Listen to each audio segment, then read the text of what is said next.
नमस्कार दोस्तों, मैं नवीन कुशवाहा आपका स्वागत करता हूं। लास्ट टाइम हमने वैदिक काल में का वीडियो जो बनाया था उसमें पूर्व वैदिक काल हम पढ़े थे। आज हम पढ़ने जा रहे हैं उत्तर वैदिक काल, जो है 1000 से 600 BC ईसा पूर्व, जिसे ईसा पूर्व भी कहते हैं। तो पूर्व वैदिक काल से काफ़ी बड़ा उत्तर वैदिक काल है और इसमें से बहुत सारे क्वेश्चन आंसर पूछे जाते हैं। पूर्व वैदिक काल से ज़्यादा पूछे जाते हैं इसमें, उत्तर वैदिक काल में। और इसके बाद में हम पूर्व वैदिक काल और उत्तर वैदिक काल का दोनों का कंबाइंड क्वेश्चन आंसर करवाएंगे।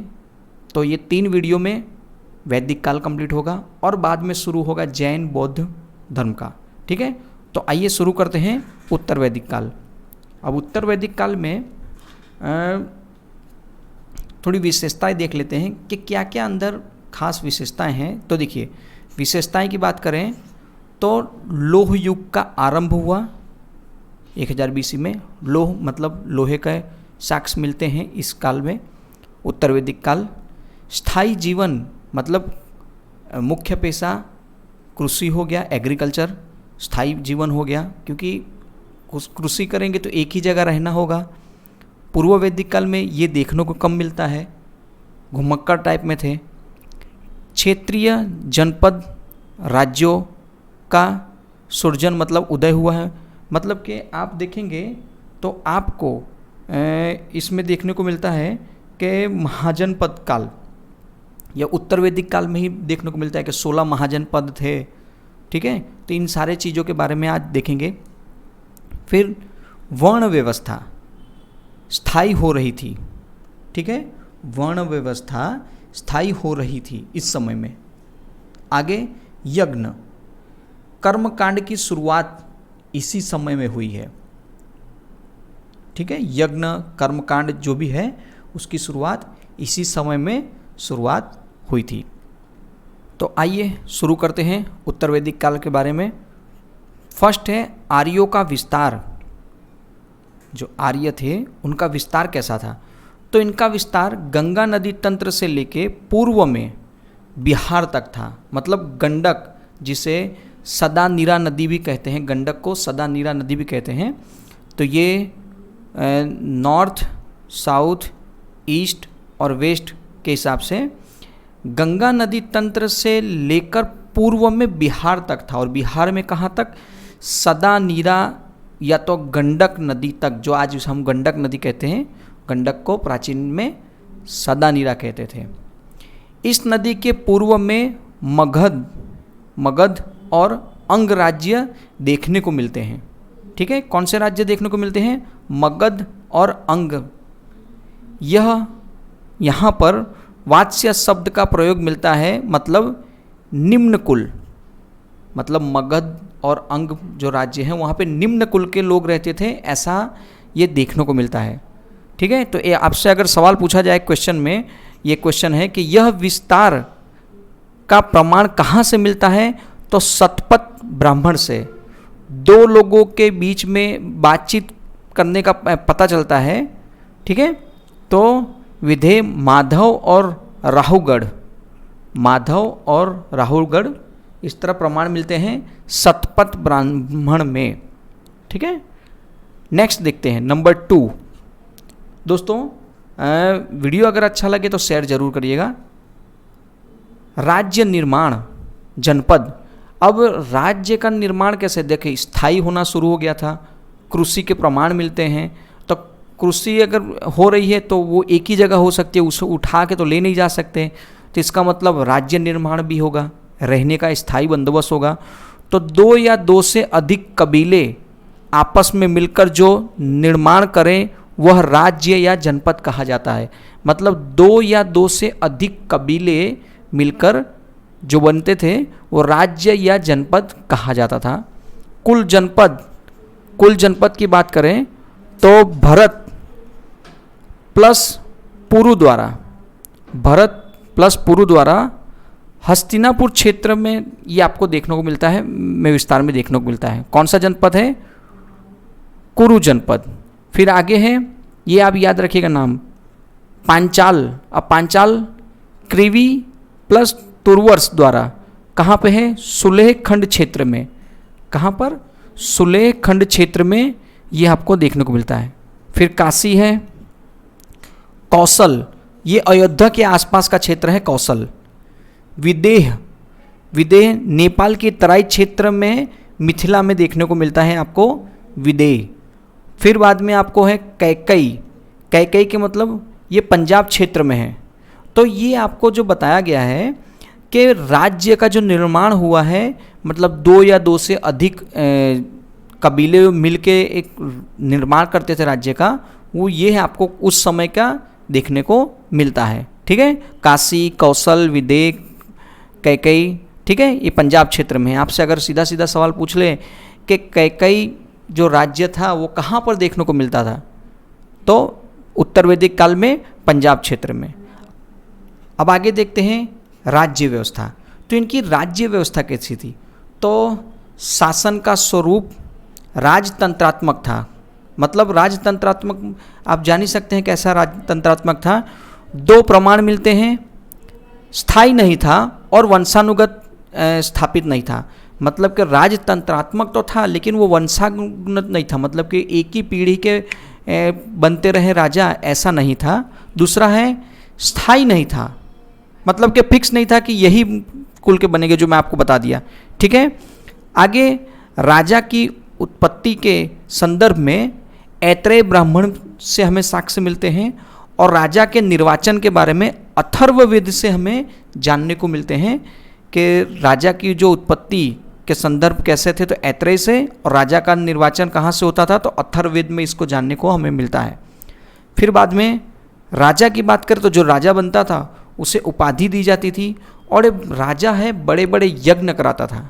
यज्ञ इसलिए कराता था कि जिसे सबको लगे कि हम राजा हैं और आप हमारी प्रजा हैं, इसलिए राजा हमेशा बड़े बड़े यज्ञ करवाता था, कर्मकांड करवाता था। इस समय में यज्ञ और कर्मकांड को जानने को मिलता है। इसलिए अर्थ मतलब आम जनता से राजा को अलग दिखने के लिए ये किया जाता था। ठीक है दोस्तों, अब उपाधियों की बात करें तो इस समय में जो राजा थे वो अलग अलग दिशा के हिसाब से अलग अलग उपाधि लेते थे। जैसे मध्य में है तो मध्य में राजन कहते थे, ये मतलब आपको एक मैप के हिसाब से बता। उत्तर में विराट, पूर्व में सम्राट बोलते थे, दक्षिण में भोज बोला जाता था और पश्चिम में स्वराट कहा जाता था। मतलब इस तरह अलग अलग दिशा के हिसाब से अलग अलग राजा की उपाधि थी। ठीक है, तो ये याद रखिएगा कि उत्तर में क्या बोला जाता था, पूर्व में क्या, मध्य में क्या, दक्षिण में क्या, पश्चिम में क्या, इस तरह राजा अपनी उपाधि लेते थे। ठीक है, तो ये उपाधि का भी याद रखिएगा, और बड़े बड़े यज्ञ करवाता था। ठीक है, यज्ञ की बात करें तो देखिए थोड़ा यज्ञ बता देते हैं कि पूर्व वाजपेयी यज्ञ, वाजपेयी यज्ञ शौर्य प्रदर्शन हेतु मनोरंजनार्थ, मतलब ये मनोरंजन के हिसाब से वाजपेयी यज्ञ कराते थे पूर्वक में। पश्चिम की बात करें अश्वमेघ यज्ञ, राजा द्वारा छोड़ा गया राजनीतिक विस्तार। आपने देखा होगा कि लव कुश कांड में राम जी के द्वारा छोड़ा गया था अश्वमेघ यज्ञ। उत्तर में पुरुष मेघ यज्ञ होता है, दक्षिण में सर्वमेघ यज्ञ, और मध्य में, मध्य के जो राजा थे वो राज सूर्य यज्ञ, दिव्य शक्ति मिलती थी, ऐसा यज्ञ। इस तरह से आपको यज्ञ के बारे में देखने को मिलता है अलग अलग। ठीक है, पूर्व, पश्चिम, उत्तर, दक्षिण और मध्य के किस तरह कौन से प्रकार के यज्ञ होते थे यह। फिर प्राचीन टाइम समय में टैक्स को क्या बोला जाता था, बलि। उस समय में बलि बोला जाता था। ये टैक्स हमने आज की भाषा के हिसाब से लिख दिया है कि आप समझ जाएं, बलि बोला जाता था। तो बलि के बारे में क्या मिलता है कि पूर्व वैदिक काल में क्या था, स्वैच्छिक था। ये कहाँ मिलते हैं साक्ष्य, ऋग वैदिक काल में। लेकिन उत्तर वैदिक काल में देखिए, उत्तर वैदिक काल में अनिवार्य हो गया। पूर्व वैदिक काल में हम स्वेच्छा से दूध, अनाज ये वगैरह दे जाया जाता था राजा केवल। लेकिन अब ये हो गया कि उत्तर वैदिक काल में कंपलसरी हो गया है कि आप देना ही देना है। अगर बल्ली मिलेगी मतलब टैक्स आएगा तो राज्य चलाने में और आसान होगा और अच्छे हो जाएगा। तो देखो, बल्ली देने का अनिवार्य होने की वजह से राजा अब प्रशासनिक अधिकारी की निमणूक शुरू की और इन अधिकारी को क्या बोलते थे? रत्निन। क्या बोलते थे? रत्निन कहा जाता था। मतलब प्राचीन उत्तर वैदिक काल में जब बलि के लेके राजा अगर प्रशासनिक अधिकारी बनाते थे तो उनको क्या कहते थे? रत्निन। ठीक है, ये याद रखिएगा, एक ये सवाल में आ चुका है।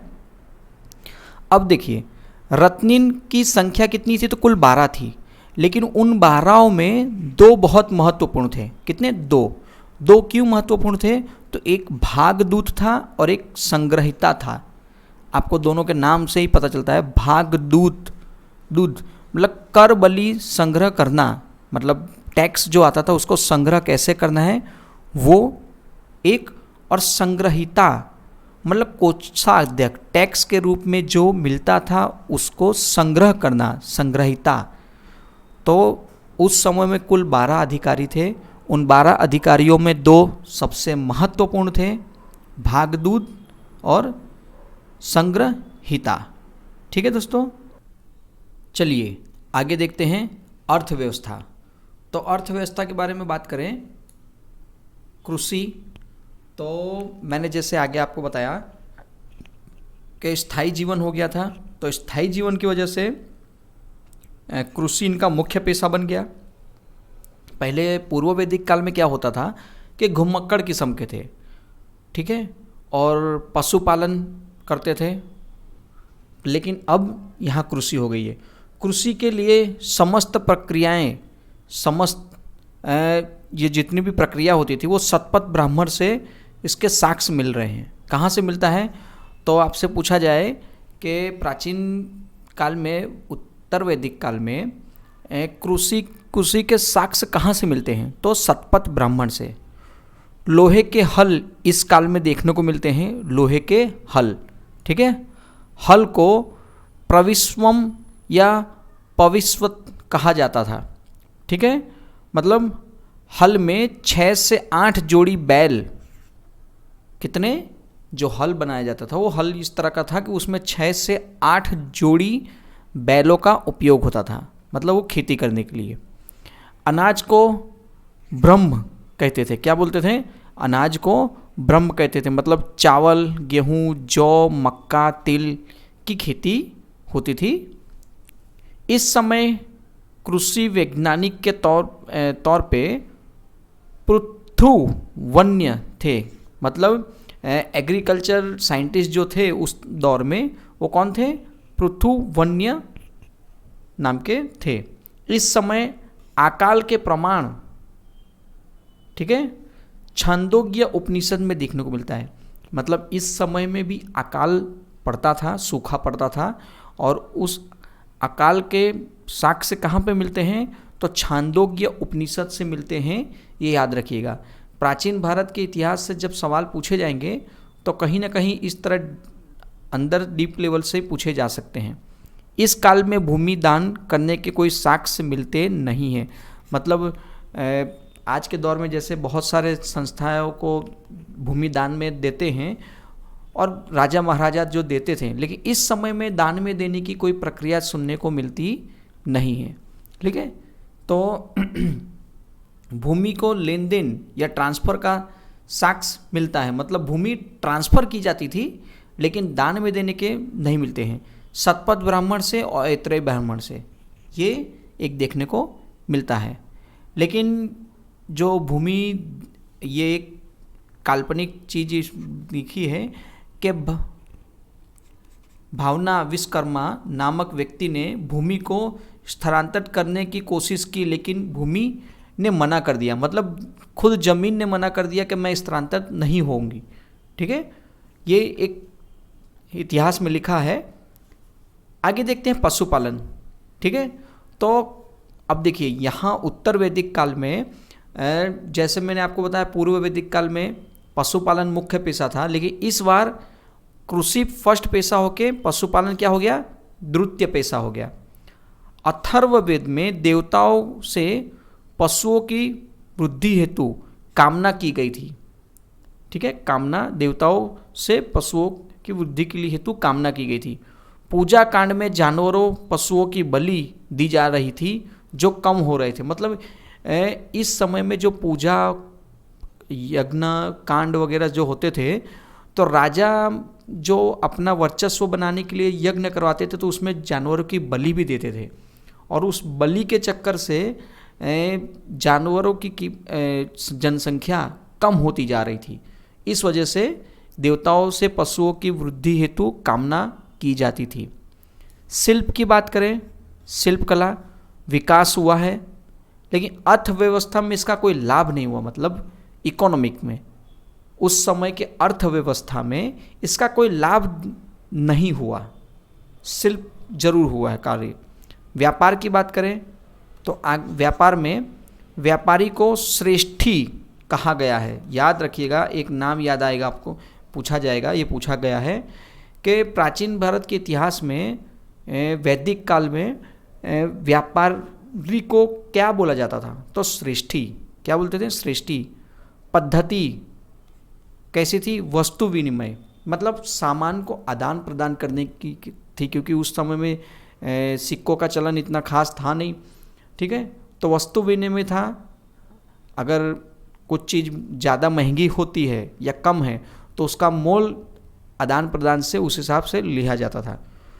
लोहे को श्याम अयस्क क्या बोला जाता था? लोहे को श्याम अयस्क कहते थे, याद रखिएगा। और सोने को निशक या सतमान, सोने को निशत या सतनाम सतमान कहा जाता था, याद रखिएगा। ये दो पूछे गए हैं सवाल, और ये सृष्टि वाला भी सवाल बन चुका है। ठीक है, आगे देखते हैं। इस काल में महाजनी प्रथा की शुरुआत हुई थी। मैंने आपको बताया था कि महाजनी प्रथा, जो महाजन काल था, उसमें 16 महाजन पद देखने को मिलता है। ठीक है, तो इस समय में महाजनी प्रथा की शुरुआत हुई थी। महाजनी प्रथा को कुसीद क्या बोलते हैं? कुसीद कहा जाता था, और महाजन को कुसीदीन कहा जाता था। मतलब महाजनी प्रथा जो थी उसमें कुसीद महाजनी प्रथा को बोलते थे, और महाजन को कुसीदीन कहा जाता था। ठीक है, धर्म की बात करें तो अत्यधिक मात्रा में यज्ञ कांड कर्मकांड होता था। कितनी मात्रा? अत्यधिक मात्रा में, क्योंकि कबीलाई सिस्टम था।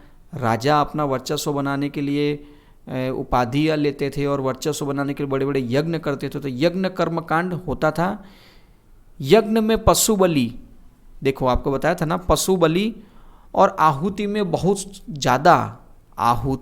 बहुत ज़्यादा मात्रा में अनाज का नुकसान होता था। ठीक है, तो ये दोनों चीज़ का नुकसान ये देखने को मिलता है। सबसे ज़्यादा लाभ ब्राह्मण को मिलता था। यहाँ पे क्या बोला जा रहा है? सबसे ज़्यादा जो लाभ होता था वो ब्राह्मणों को ही मिलता था, क्योंकि वही ज्ञानी थे उस समय की बात करें। इसके चलते ज्ञान मार्गी उपनिषद विचारों का आरंभ हुआ। मतलब कि जो अन्य कास्ट के थे वो भी सोचते थे कि यही जो अगर इतने बुद्धिशाली है तो हम क्यों नहीं हो सकते, हम क्यों नहीं ज्ञान बटोर सकते। तो उस समय में ज्ञान मार्गी उपनिषद विचारों का आरंभ हुआ है। ठीक है, कि जो ब्राह्मणों के पास जो विद्या थी वो हम भी ग्रहण करें, हम भी अपने हिसाब से इस चीज़ के लिए आगे बढ़ें। तो ब्राह्मणवादी यज्ञ कर्मकांड पूर्व वैदिक काल में देवता इंद्र, वरुण और पुषण इन सब थे। इस काल में मतलब उत्तर वैदिक काल में महत्व कम हो गया। इंद्र का, वरुण का, इन सब का महत्व कम हो गया। क्यों? तो उत्तर वैदिक काल के जो प्रमुख देवता थे वो थे प्रजापति। आपसे पूछा जा सकता है कि उत्तर वैदिक काल में प्रमुख देवता कौन थे? तो प्रजापति थे, याद रखिएगा। ठीक है, और प्रजापति क्या है? तो प्रजापति निर्माण के देवता थे। प्रजापति निर्माण के देवता थे। इस काल में भक्ति की अवधारणा का विकास हुआ। अवतारवाद के सिद्धांत का आरंभ देखने को मिलता है, अवतारवाद। ठीक है, अब उपनिषद का विचारवाद, आगे देखते हैं कि उपनिषद का जो विचारवाद है तो कर्म पूर्ण जन्म की अवधारणा की जाती है। ठीक है, अवतारवाद की जो बात हम आगे बता रहे थे वो यही है कि कर्म और पूर्ण जन्म का अवधारणा की जा रही थी। मोक्ष मतलब पाने के लिए अच्छे कर्म करने होंगे, ना कि यज्ञ कर्मकांड, ताकि अगला जीवन अच्छा हो। मतलब यज्ञ कर्मकांड करने से अच्छा जीवन नहीं मिलेगा, लेकिन कुछ अच्छे कर्म करने होंगे जिससे अगला जीवन जो मिले वो अच्छा मिले। ठीक है, अब आगे देखते हैं महाजनपद काल और मगध साम्राज्य। महाजनपद काल से तो सवाल पूछते ही पूछते हैं, लेकिन मगध के बारे में पूछा जाता है। साथ ही साथ हम मगध के बारे में भी इसमें जानेंगे, जो 6ठी शताब्दी ईसा पूर्व में देखने को मिलता है। ठीक है, तो महाजन काल और मगध साम्राज्य के बारे में भी इसी वीडियो में हम वैदिक काल में ही हमें पढ़ना है वो। ठीक है, तो विशेषताएं देख लेते जरा। तो विशेषताएं क्या है? कृषि फर्स्ट, कृषि उपकरण में लोहा प्लस धान रोपण की पद्धति दोनों के होने से कृषि अधिवेश मतलब ज़रूरत से ज़्यादा अनाज पैदा होता था। ठीक है, क्यों?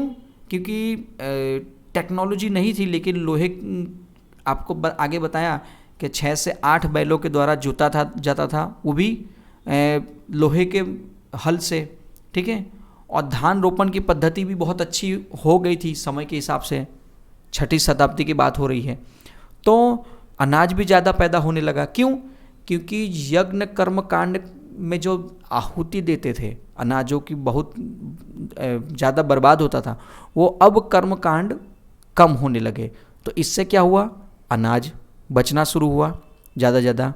उद्योग कार्य की बात करें तो उद्योग कार्य में दीर्घकाय किताब है, कहाँ पे?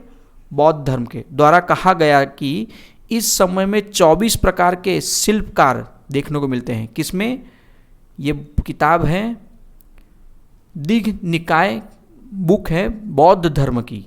ठीक है, उसमें कहा गया है कि 24 प्रकार के शिल्पकार देखने को मिलते थे और व्यापार का भी विकास हुआ था। ठीक है, यहाँ पर व्यापार का भी विकास हुआ था।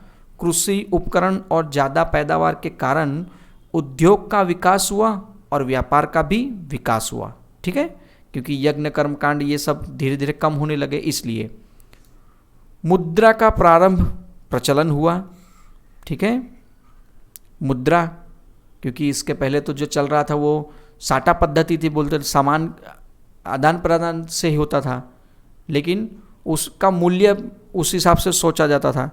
इस समय के काल में मुद्रा, ठीक है, मुद्रा का चलन शुरू हुआ, तो आहत मुद्रा और पंचामकर्ड कहा जाता था। मतलब धातु किसकी होती थी? तो धातु होती थी चांदी की, थोड़ा बहुत तांबे की भी देखने को मिलता है, लेकिन आहत मुद्रा इस समय में जो प्रचलन शुरू हुआ 6ठी शताब्दी में, वो चांदी की मुद्राओं से शुरुआत हुई और थोड़े बहुत तांबे के मुद्रा भी देखने को मिलते हैं। अब नियमित कर व्यवस्था की शुरुआत तो थी ही, तो नियमित कर व्यवस्था की शुरुआत की वजह से अब सामान तो साइड में हो गया, अब मुद्राएं बलि के रूप में, मतलब टैक्स के रूप में मुद्राएं ली जा रही थी। ठीक है, और मुद्राएं आने की वजह से सैन्य व्यवस्था भी दुरुस्त होने लगी, तो नियमित रूप से आरंभ हो गया सैन्य व्यवस्था, ये भी याद रखिएगा। ठीक है, नगरीकरण का काल भी देखने को मिलता है हमें इसमें, कि नगरीकरण भी बहुत अच्छा था। प्रथम नगरीकरण का काल सैंधव सभ्यता माना जाता है। ठीक है, ये आपके सामने है, प्रथम नगरीकरण का काल सैंधव सभ्यता है। पूर्व एवं उत्तर वैदिक में कबीलाई सिस्टम देखने को मिलता है। कहाँ पे? यहाँ पर। उसके पहले प्रथम नगरीकरण तो सिंधु घाटी सभ्यता में हमने देख लिया, लेकिन इस सभ्यता को पूर्व और उत्तर वैदिक काल को कबीलाई मोहल्ले सिस्टम में, कबीलाई राज्य व्यवस्था के हिसाब से देखने गया मिलता है। इस समय को द्वितीय नगरीकरण का काल कहा जाता है। क्या बोला जाता है? द्वितीय सेकंड नगरीकरण का काल कहा गया है। सभी तरह का विकास होने के कारण से, यहाँ पर सभी प्रकार के विकास हो रहे थे, उस वजह से फिर नए सामाजिक वर्ग का विकास हुआ। अब नए सामाजिक वर्ग का विकास मतलब तो देखो, भिक्षा लेने वाले, या आप भिखारी भी बोल सकते हैं, नाई, धोबी, इस तरह के बहुत सारे नए वर्ग तैयार हो गए। ठीक है, तो वो नए वर्ग भी देखने को हमें मिलते हैं। फिर आगे देखते हैं हम महाजन पद। महाजन पद के ऊपर से सवाल पूछा जाता है, तो आप याद रखिएगा कि 16 महाजन जो पद थे वो किस व्यवस्था से किस तरह थे। ठीक है, तो 16 महाजन की व्यवस्था कैसी थी, तो ये आपके सामने एक चार्ट है, ये आप देखिए। राजतंत्रात्मक और गणराज्य, गणतांत्रिक व्यवस्था में। ठीक है, तो राजतंत्रात्मक मतलब राजा वंशानुगत द्वारा। ठीक है, अब 16 में से 14 जगह दिखता है, तो देखो आपके यहाँ एक चार्ट बना है। 16 में से ये राजतंत्रात्मक था, तो इसमें जहाँ 16 महाजन पद है, तो 16 में से 14 जगह जो थी वो यहाँ पर देखने को मिलता है, इसलिए 14 हमने यहाँ पर लिख दिया। गणराज्य, ठीक है, ये संख्या कितनी थी? 10 थी टोटल। 10 में से 8 एक तरफ है और 2 एक तरफ है। राजा निर्वाचित होता था, मतलब उसे पसंद किया जाता था, ना कि वो वंशानुगत था। तो 8 गणराज्य का समूह था, जिसे वज्जी संघ कहते थे। ये हो गया एक, और इस एक तरफ था मल्ल, जो मल्ल में 2 थे, पावा और कुशीनारा। ठीक है, तो 8 में 1 हो गया और 2 में 1 हो गया। कुल मिला के कितने महाजन पद हो गए? 16 महाजन पद। तो आपसे पूछा जाए कि 16 महाजन पद का विभाजन कैसे हुआ है, तो पहले 16 में से 14 और गणराज्य में 10 में से 2, 8 में से 1 और 2 में से 1। ठीक है, ये चार्ट याद रखिएगा, चार्ट बना लीजिएगा, बहुत अच्छा रहेगा। अब विदेशी आक्रमण के बारे में जरा देखते हैं कि विदेशी आक्रमण होते थे उस समय में, उसके साक्ष्य देखने को मिलते हैं। ठीक है, अब क्यों देखने को मिलते हैं?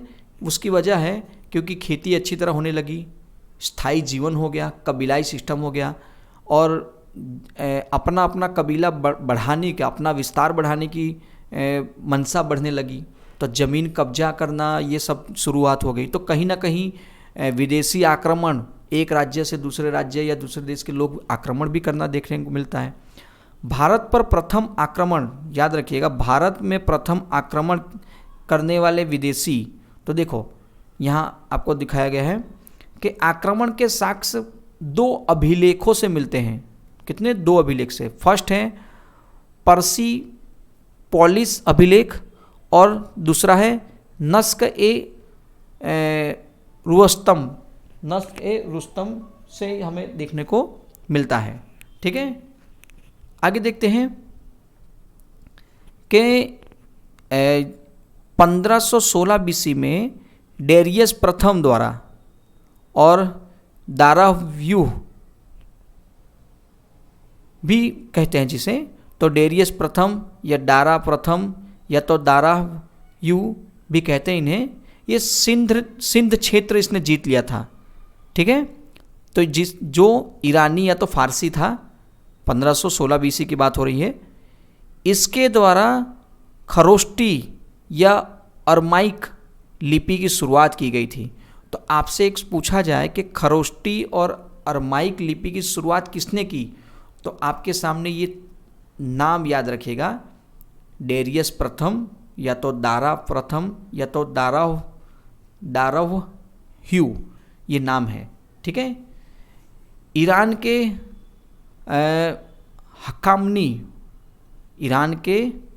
हखामनी वंश से थे ये। ठीक है, तो भारत में प्रथम आक्रमण के साक्ष्य जो मिल रहे हैं वो ईरानी फारसी 1516 बीसी की बात हो रही है, इसकी याद रखिएगा। इस आक्रमण के 200 वर्ष बाद, खास याद रखिएगा, कहीं बहुत जगह कन्फ्यूजन हो जाता है, इस आक्रमण के 200 वर्ष बाद लगभग 326 बीसी में यूनानी आक्रमण कहते हैं सिकंदर के नेतृत्व में, कि 326 बीसी में यूनानी आक्रमण हुआ था जो सिकंदर के नेतृत्व में हुआ था।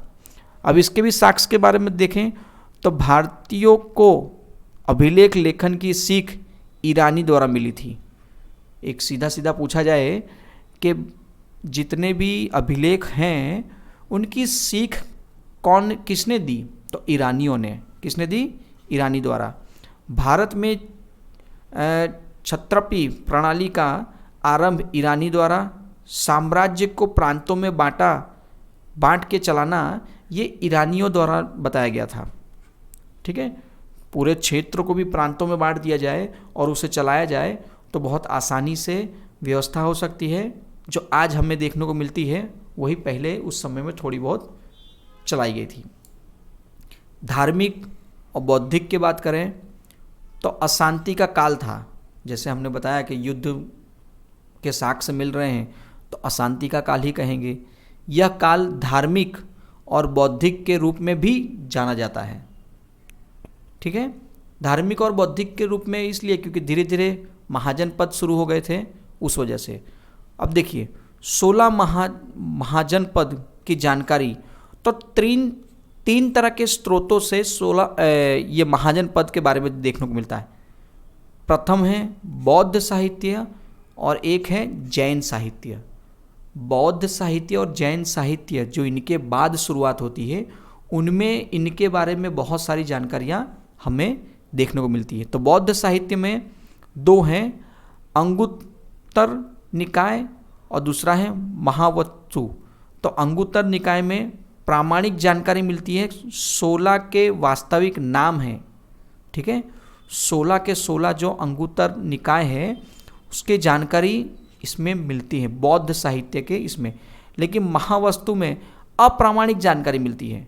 तो ये सवाल शायद बन भी सकता है कि अप्रामाणिक जानकारी 3 स्रोतों से 16 महाजनपद के बारे में जो मिलती है वो किससे अप्रामाणिक मिलती है, तो महावस्तु से। लेकिन प्रामाणिक जानकारी मिलती है तो वो अंगुत्तर निकाय से मिलती है, ये याद रखिएगा। और जैन साहित्य में भगवती सूत्र से भी अप्रामाणिक जानकारी मिलती है। जानकारी मिलती है लेकिन पूरी 100% नहीं मिलती। जो 100% जो मिलती है वो यहाँ से मिलती है। ठीक है, और दोस्तों अगर वीडियो स्लो लग रहा हो तो आप इसे फास्ट करके भी सुन सकते हैं और देख सकते हैं। 3 महत्वपूर्ण हैं, गांधार, केम्बोज और अस्मक। ठीक है, गांधार और केम्बोज जो है अफगानिस्तान पाकिस्तान बॉर्डर के पास, जिसे राजधानी तक्षशिला गांधार के नाम से जाना जाता था, और अस्मक ये गोदावरी नदी घाटी के दक्षिण का एकमात्र महाजनपद था। तो इस तरह महाजनपद के बारे में भी हमें देखने को मिलता है। अब देखो ये हमारे सामने 16 महाजनपद और उनकी राजधानियां हैं। दोस्तों ये जो 16 महाजनपद है आपके सामने ये चार्ट, इसे आपको अच्छी तरह लिख लेना है। इसलिए लिखना है क्योंकि इसमें से पूछा जाता है।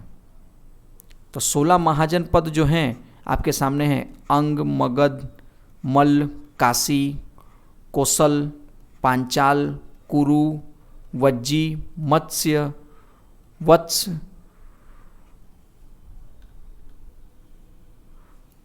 सूरसेन, चेंदी, अस्मक, अवंती, गांधार और कंबोज। ठीक है, तो इनके बारे में 16 के 16 महाजनपद के बारे में आपको जानकारी रखनी होगी। उनकी राजधानियां याद रखनी होगी। जैसे अंग की राजधानी क्या है? चंपा, प्राचीन नाम मालिनी। फिर मगध की तो गिरिव्रज राजगृह, मल्ल की कुशीनारा या पावापुरी, ठीक है, गोरखपुर, देवरिया गोरखपुर, काशी बनारस वाराणसी, कोसल श्रावस्ती अयोध्या जो फैजाबाद के पास, पांचाल उत्तर पांचाल एवं दक्षिण पांचाल, कुरु इंद्रप्रस्थ मेरठ दक्षिण पूर्व हरियाणा का हिस्सा है ये। फिर वज्जी वदेह एवं मिथिला, मत्स्य विराटनगर जयपुर, वत्स्य की बात करें तो कौशाम्बी इलाहाबाद बांदा, फिर सूरसेन मथुरा, चेंदी तो चेंदी को सोथिवती या फिर शक्तिवती भी बोल सकते हैं, आप याद रख सकते हैं। अस्मक पोतन या पोतली, अवंती उत्तरी अवंती मतलब उज्जैन और दक्षिणी अवंती मतलब महिमती, गांधार तक्षशिला और कंबोज हाटक मतलब राजपुर या तो कश्मीर। ये 16 महाजन पद आपको ये पूरा का पूरा लिखना है। 16 महाजन पद के बारे में याद रखना होगा क्योंकि पूछा जा चुका है। अब मगध, अब हम मगध के बारे में जरा जानते हैं। मगध साम्राज्य, चंद्रगुप्त मौर्य के बारे में सवाल पूछे जाते हैं। तो चंद्रगुप्त मौर्य के पहले 3 प्रमुख राजा थे। चंद्रगुप्त मौर्य जब बने तो उसके पहले 3 प्रमुख राजा थे।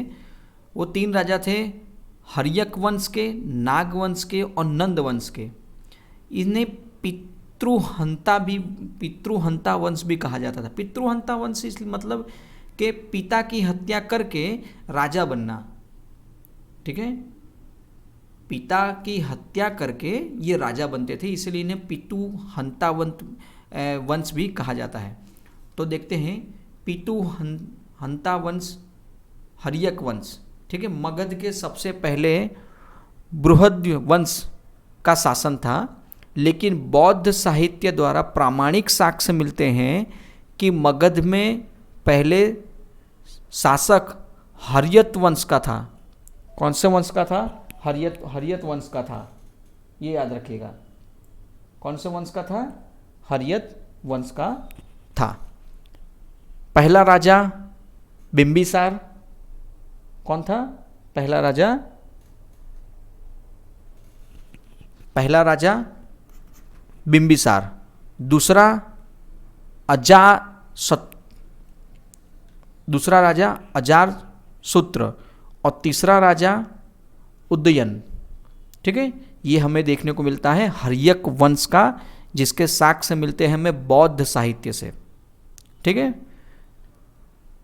देखते हैं बिंबिसार के बारे में। मगध का पितृहंता वंश का प्रथम राजा।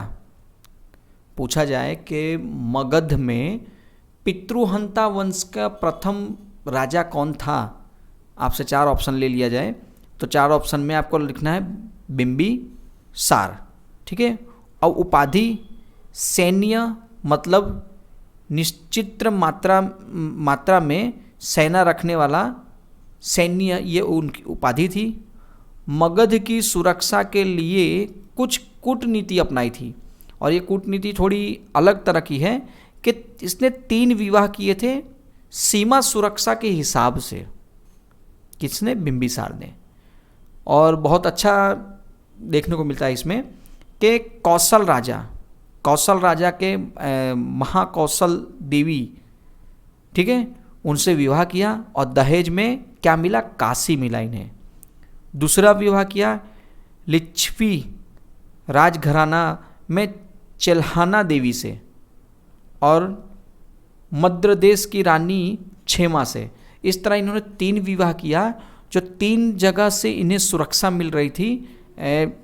मगध के बारे में बात करें, ठीक है, तो सुरक्षा के लिहाज से इन्होंने 3 जगह विवाह किया, जो अपने राज्य को 3 जगह से सुरक्षित रख सके, ठीक है।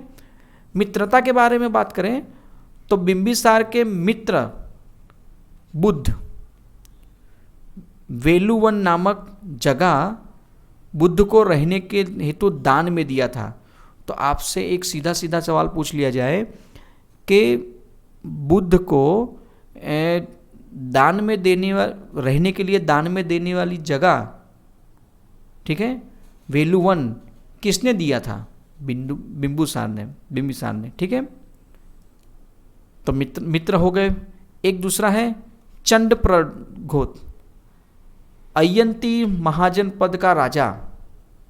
इसके अब इस समय में ये होता है कि इसके बीमार होने से बिंबिसार ने क्या किया था? अपना डॉक्टर मतलब चिकित्सक जो तक्षशिला से पढ़ाई करके आया था उसको भेजा, ठीक है। नाम है उसका क्या है? जीवक। ये पूछा जा चुका है, जीवक, ठीक है। बिंबिसार जब बीमार या वृद्ध होता है तब उसकी हत्या कर उसका पुत्र अजातशत्रु ने उसकी हत्या कर दी और खुद राजा बन गया। तो आपसे पूछा जाए कि बिंबिसार की हत्या किसने की? तो बिंबिसार की हत्या की उसके पुत्र अजातशत्रु ने, ठीक है दोस्तों। मगध में ही हम अभी मगध में ही पढ़ रहे हैं, ठीक है, क्योंकि तीन राजाओं के बारे में हमें सब कुछ जानना है। अजातशत्रु के बारे में बताते हैं। बचपन का नाम कुनिक, साम्राज्यवादी राजा था, विस्तारवादी राजा पर साम्राज्य बढ़ाने वाला राजा था। कौशल महाजनपद क्या बोला जाता है? कौशल महाजनपद से संघर्ष हो जाता है इसका, क्योंकि विस्तारवादी राजा था, विस्तार बढ़ाने को ज़्यादा मानता था, तो स्वाभाविक है कहीं ना कहीं लड़ाई होगी। काशी को लेकर एक युद्ध होता है, ठीक है। फिर वज्जी संघ के साथ युद्ध होता है, ये दूसरा युद्ध है। किसका युद्ध होता है? तो याद रखिएगा कि अजातशत्रु का दो युद्ध करता है। और वज्जी संघ जो राजधानी क्या थी? वैशाली। 8 गण राज्यों का समूह एक, जिसका एक कहते हैं कि 16 महाजनपद में से भी ये 8 गण राज्यों का एक समूह, मतलब ये एक 15वां महाजनपद, ठीक है। मगध की जीत का श्रेय मंत्री वस्कार को जाता था, क्योंकि मगध उसने जीता था। इस युद्ध में 2 नए हथियारों का आविष्कार हुआ या 2 नए हथियार इस्तेमाल हुए हैं, और ये पूछा गया है कि 2 नए हथियार मगध को जीतने के लिए जो बनाए गए थे वो क्या नाम है? तो रथ मुसल और महाकंटक शिला, ये 2 हथियार हैं, नाम याद रखिएगा, रथ मुसल और महाकंटक शिला, ठीक है। अजातशत्रु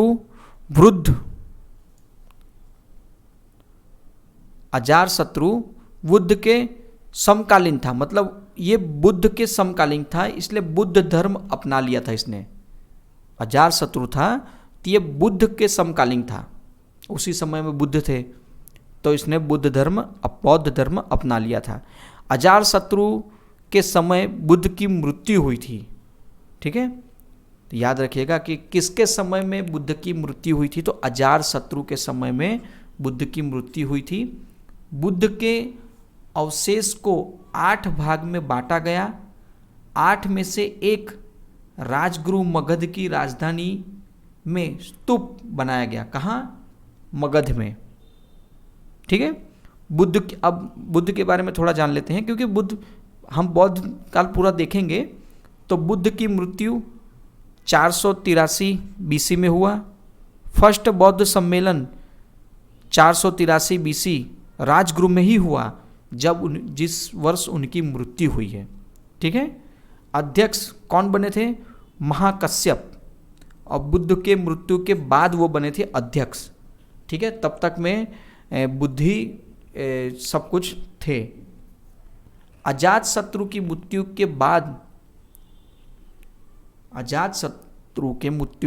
के बाद उसका बेटा उदयन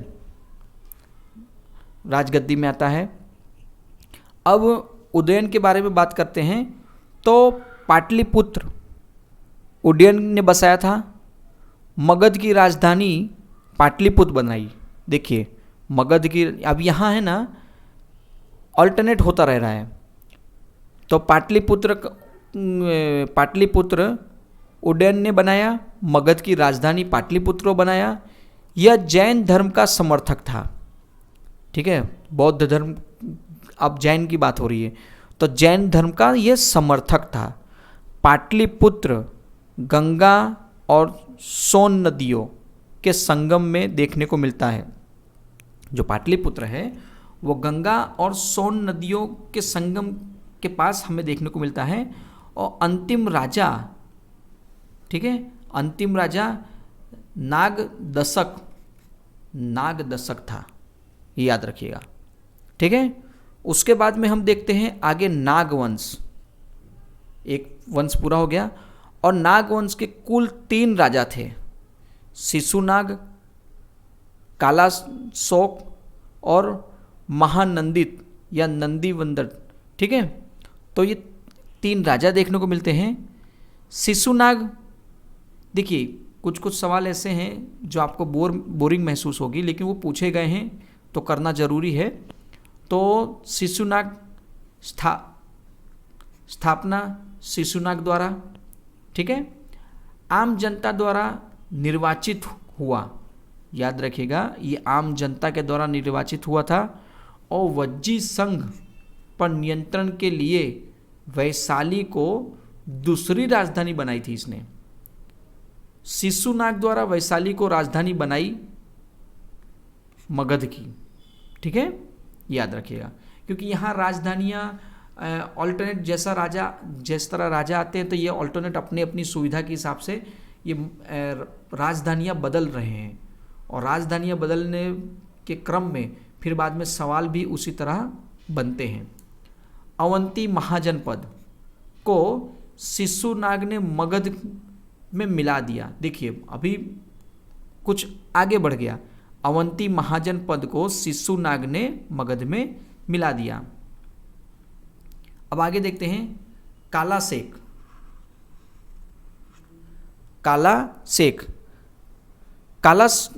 कालाशोक को काकणवन पुराणों में कहा गया है।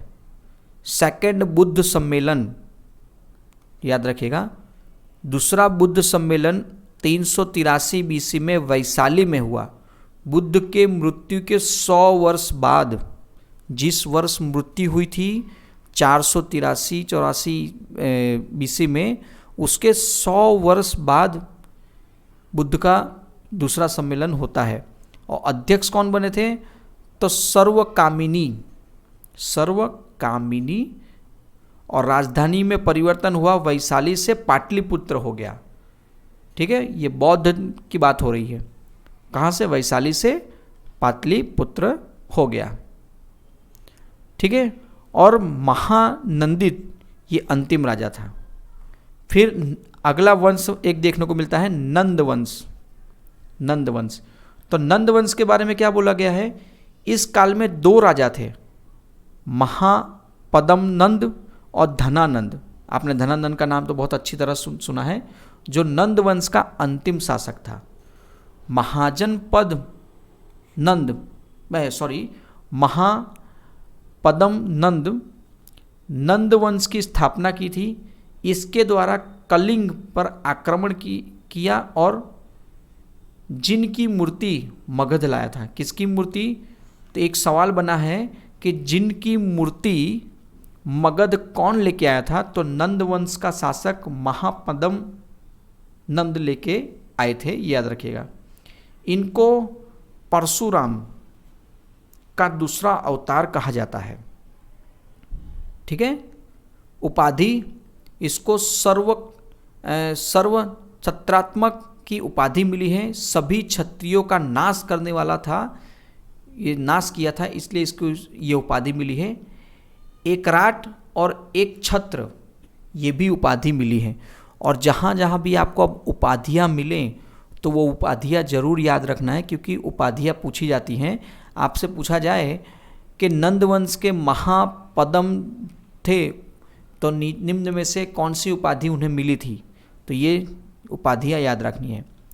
अब धनानंद के बारे में जानते हैं। सिकंदर के आक्रमण के समय मगध का राजा था। जब सिकंदर का आक्रमण हुआ भारत में, तब ये मगध का राजा था। यूनानी स्रोतों में धनानंद के लिए अग्रमीज कहा गया है। क्या कहा गया है?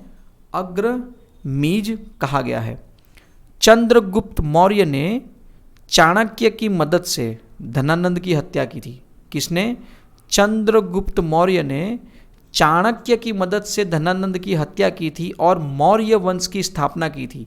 यह आपने चाणक्य की जो सीरीज़ है देखने को मिलती हैं, किताबें देखने को मिलती हैं, उन सब में आपको सुनने को मिलेगा और देखने को भी मिलता है। तो चंद्रगुप्त ने चाणक्य की मदद से धनानंद की मृत्यु करके मौर्य वंश की स्थापना की थी। ठीक है। अब एक 10 जो गण राज्य हैं, ये गण राज्य पूछे गए हैं, तो जरा इनको थोड़ा सा याद कर लीजिएगा। पावों के मल्ल और कुशीनारा के मल्ल, ये 2 शाखा हैं देवरिया जिले में। ये दोनों एक महाजन पद हैं। सीधा सीधा सवाल पूछा गया है। रामग्राम के कोली गोरखपुर यूपी में है, उस समय की बात हो रही है। पिपलिवन के मोरिया गोरखपुर यूपी। समसुमार पर्वत के मग मिर्जापुर यूपी। वैशाली के लिच्छवी, यह एक महाजन पद है, 8 समूहों में से एक। मिथिला के विदेह भागलपुर पटना। केसपुट के कालाम सुल्तानपुर। फिर है अलकप के बुली बिहार और कपिल वस्तु के शाक्य नेपाल के तराई में। तो ये आपको 10 गण राज्य जो हैं उनका नाम याद रखना है और लिखना भी है, क्योंकि ये पूछे गए हैं। ठीक है। विदेशी आक्रमण, अब थोड़ा विदेशी आक्रमणों के बारे में वापस देख लेते हैं, क्योंकि इस समय के बारे में बात हो रही है। तो विदेशी आक्रमण के बारे में, यूनानी आक्रमण 326 से 324 ईसा पूर्व में हुआ है। नेतृत्व किसने किया है? तो आप सिकंदर याद रख सकते हैं। ठीक है, जिसे अलेक्जेंडर भी कहा गया है। तो सिकंदर ने लगभग भारत में 19 महीने रहा था। ये विदेशी आक्रमण, यूनानी आक्रमण कितने महीने रहा? 19 महीने। सिकंदर के जो पिता हैं, तो सिकंदर के पिता हैं फिलिप द्वितीय, मकदुनिया का शासक। ठीक है। आगे, भारत में 28 स्वतंत्र सिंध क्षेत्र जीते, 2 महत्वपूर्ण थे। इसने भारत में 19 महीना जो रहा, तो उसमें 28 स्वतंत्र सिंध क्षेत्र इसने जीत लिए। 2 महत्वपूर्ण थे, एक तो था तक्षशिला, ठीक है, और दूसरा है पोरस, पंजाब की बात हो रही है। तो यहाँ का जो शासक था अम्बी, ठीक है, आत्मसमर्पण किया इसने। और जो पंजाब का था, यह राजा, जो यहाँ राजा की वीरता देख राज्य वापस कर दिया। ठीक है। तो ये आपको जानना होगा कि तक्षशिला में 2 महत्वपूर्ण जो थे, तो तक्षशिला और एक पंजाब का पुरू या तो पोरस। ठीक है। और ये जो युद्ध हुआ था, तो युद्ध कहाँ हुआ? झेलम नदी के किनारे में। इसे हाइड्रेस फील्ड का युद्ध भी कहा जाता है। तो एक सवाल सीधा सीधा बनता है कि हाइड्रेस फीज का युद्ध कहाँ पर हुआ? तो झेलम नदी के किनारे में। और सिकंदर की मृत्यु कब हुई? तो सिकंदर की मृत्यु हुई थी 323 ईसा पूर्व, बेबीलोन इराक में। कहाँ पे? बेबीलोन इराक में हुई थी। सिकंदर ने 2 शहर बसाए थे, याद रखिएगा। सिकंदर ने 2 शहर बसाए थे, निकैया और बुकेफल। भारतीय विजय की समृद्धि में निकैया बनाया था, और बुकेफल सिकंदर के घोड़े का नाम है। बुकेफल घोड़े की मृत्यु की याद में उसने नाम दिया था। ठीक है। एक शहर बनाया, मतलब सिकंदर के घोड़े का नाम था बुकेफल, और घोड़े की मृत्यु हो जाने की वजह से उसने एक शहर का विकास किया, मतलब शहर बनाया। इस समय में हमें धार्मिक आंदोलन भी बहुत अच्छी तरह से देखने को मिलते हैं। 6वीं सदी ईसा पूर्व में अशांति का काल कहा जाता है, हमने आगे देखा। बौद्ध ग्रंथों द्वारा ब्राह्मणवादी प्रतिक्रिया के फल स्वरूप 6वीं सदी BC में कुल 62 संप्रदाय मिलते हैं। उत्तर भारत में कितने? 62 संप्रदाय मिलते हैं। केंद्र मगध और उसके आसपास का एरिया था। अब 62 संप्रदाय जो थे तो उसमें 6 महत्वपूर्ण हैं। 6 महत्वपूर्ण इसलिए क्योंकि वो सवाल पूछे गए हैं, इसलिए हम उसे महत्वपूर्ण की श्रेणी में रखते हैं। ये 6 आपके सामने हैं। अक्रियावादी संप्रदाय, पुराणकश्यप, अनिश्चितवादी, नित्यवादी, अच्छेदवादी और नियतिवादी या भाग्यवादी आजीवक। ठीक है, तो अब इसमें एक चीज 5वां ये पूछा जा चुका है। मक्खली गोसाल महावीर स्वामी के साथ 6 वर्ष तपस्या की थी। किसने? मक्खली गोसाल। ठीक है, महावीर स्वामी के साथ 6 वर्ष तपस्या की थी। तो ये याद रखिएगा, एक सवाल सीधा सीधा आपको यहाँ से पूछा जाएगा। फिर 6ठा है भौतिकवादी या लोकायत। ठीक है, तो इस तरह ये उत्तर वैदिक काल हमने देखा कि यहाँ उत्तर वैदिक काल समाप्त होता है और इसके बाद हम जो नया वीडियो आएगा वो पूर्व वैदिक काल और उत्तर वैदिक काल का क्वेश्चन आंसर होगा और उसके बाद में शुरुआत होगी जैन धर्म बौद्ध धर्म की। ठीक है, जो सभी पेपरों में पूछे जाते हैं। तो अगर वीडियो अच्छा लगा हो तो दोस्तों शेयर जरूर से ज़रूर करिएगा और चैनल को सब्सक्राइब भी करिएगा। नमस्कार।